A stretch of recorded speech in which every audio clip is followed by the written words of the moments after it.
In this video, I will discuss how to evaluate and analyze sources that you will use in your papers to support your ideas.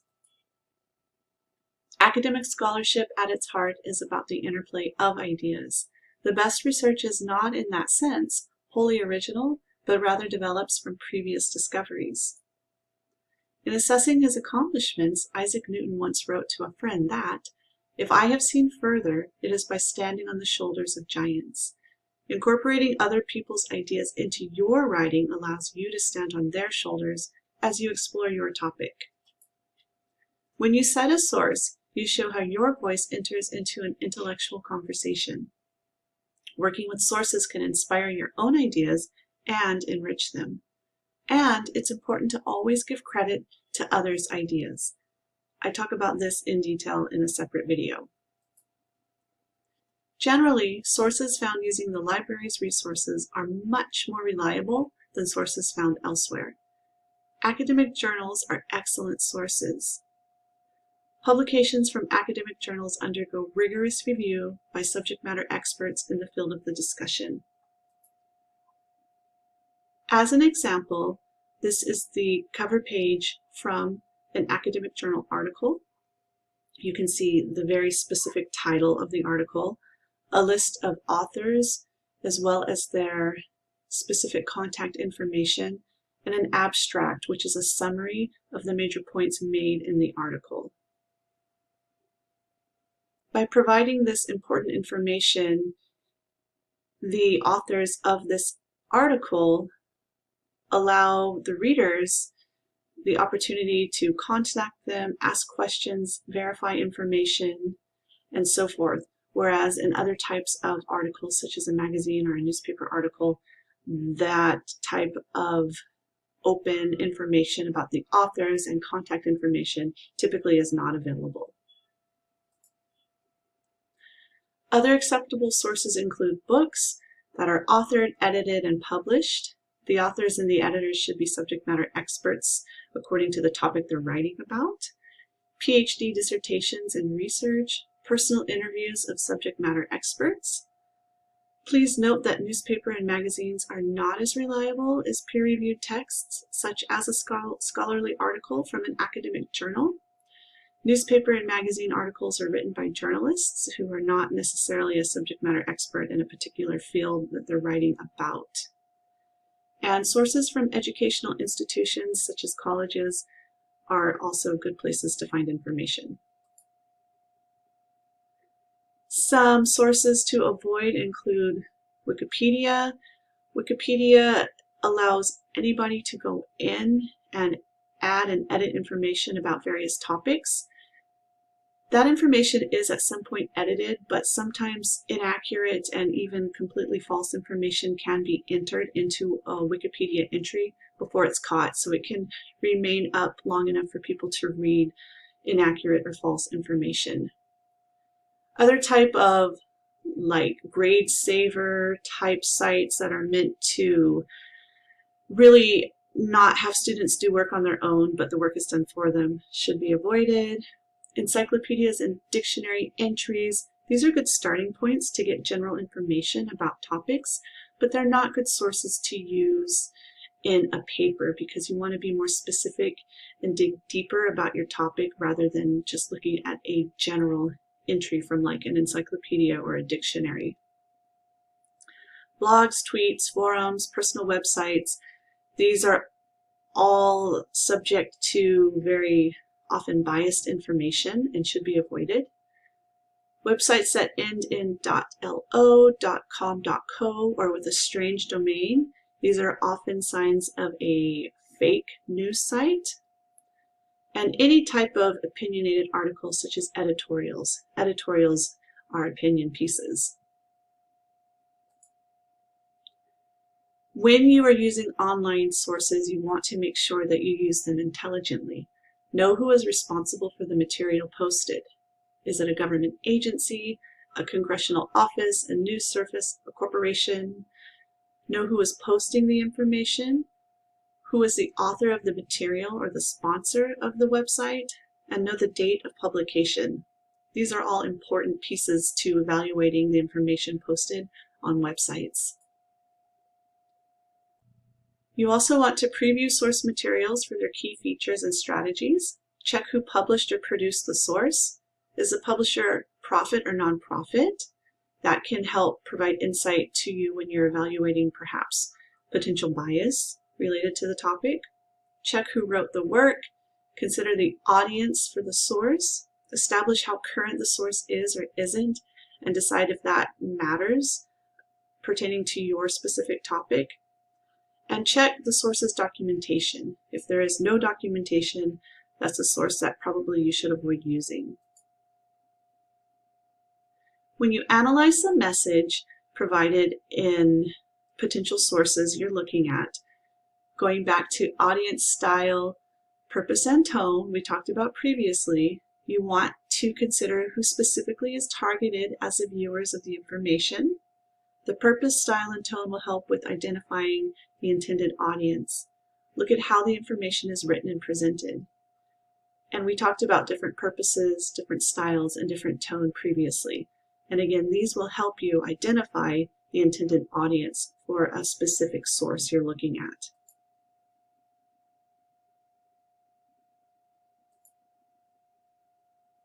Also, when evaluating sources, we are going to talk in depth about ethos, logos, and pathos later. But for now, think about, again, who is the author, the publisher? Are they credible? Think about the evidence presented in the information or the source. Is it relevant and sufficient? Is it from a credible source? What opinions can you identify? Is the tone objective or subjective? And overall, how effectively does the author respond to opposing viewpoints? So you want to evaluate the use of emotional language, opposing viewpoints, connotation, slant, negative and positive implications, and prejudice that may be apparent or evident in the source you are considering using. This takes us to fake news. There's a lot of fake news out there, especially online. So we want to be very careful about the information we consider and go through these steps to evaluate the information to make sure it really is accurate and not completely fake. Often we'll see a mix of partially true and then some fake information weaved into stories, but some news is just completely fake. We have hoaxes, propaganda, and clickbait in the guise of news. So it's important to think too about what are the potential consequences when fake news goes viral. Do you think you could spot fake news, or would you be fooled? Why or why not? So let's take a closer look at fake news. There are 5 types of fake news. Satire or parody, when a topic is being made fun of. Misleading news without context. Misleading news not based on facts.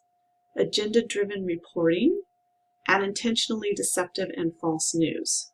So we can have a combination of those or just separate examples of those types of fake news when we are looking at sources.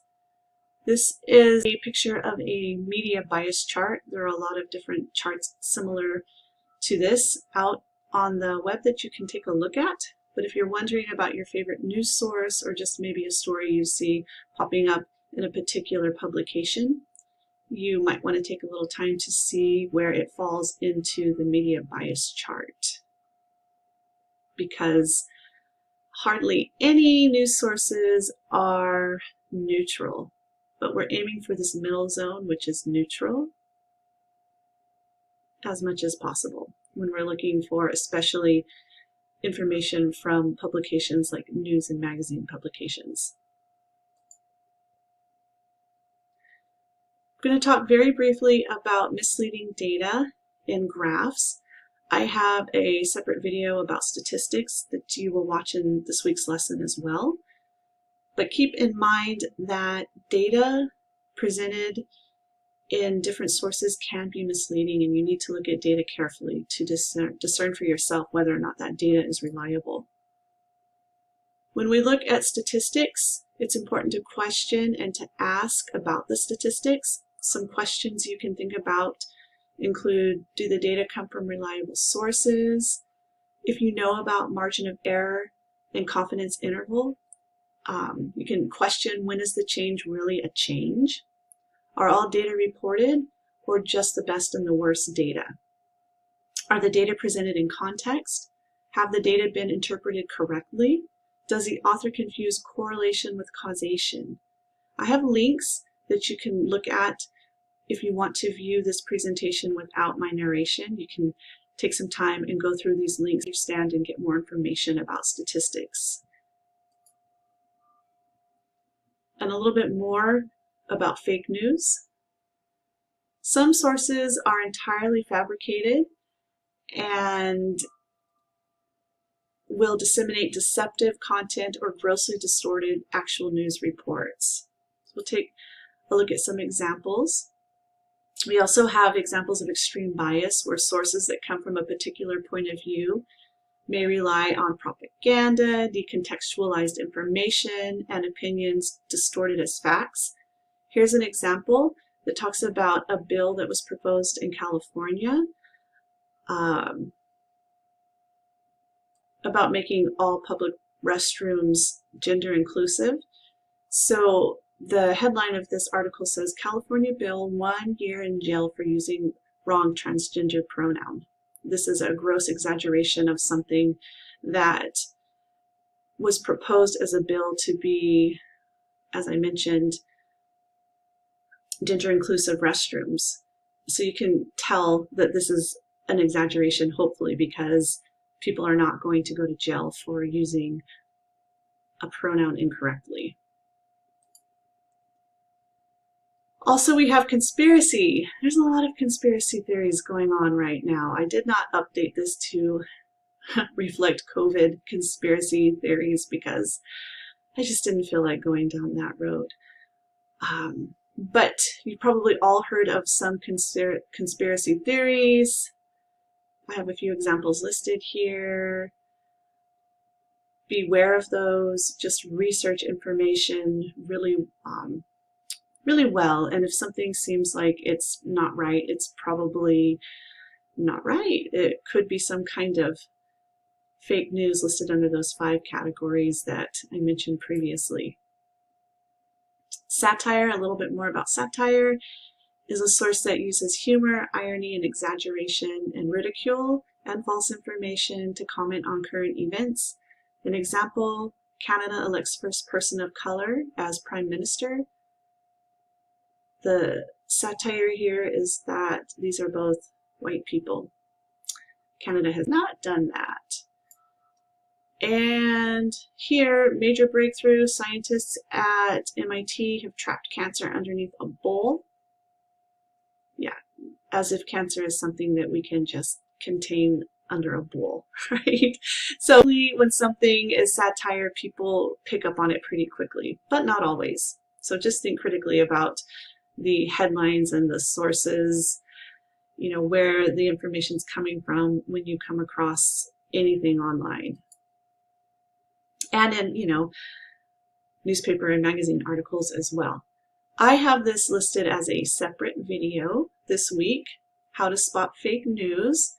But in general, you want to consider the source, read beyond the headline, check the author, evaluate the support, check the date, ask maybe if the information is some kind of joke, and then check your own biases related to the topic. That will help you. If your own perspective about a topic could be clouding your ability to analyze and evaluate a source. And a few more tips for news. Evaluate your reaction to the content. If you react emotionally, analyze the source for how it uses emotional language, opposing viewpoints, connotations, slant, negative and positive implications, and prejudice in ways that may produce shock, anger, or other feelings. Be very wary of sites with lots of ad content. Provocative headlines on a page with a lot of ads is likely clickbait, just trying to get you to click on a headline that sounds interesting to capture you and drag you in. Avoid sites that end in, I mentioned this before, .lo, .com, .co, or have otherwise strange domain names. Be wary of poor design, a lot of all caps, a lot of red ink, grammatical and spelling errors. Recognize when news comes from blogs or from personal social media accounts. This could be biased information. And read a range of sources, especially if you get any news from partisan sources that sometimes use sensational and or exaggerated headlines to entice audiences. So some examples, the Huffington Post and Fox News.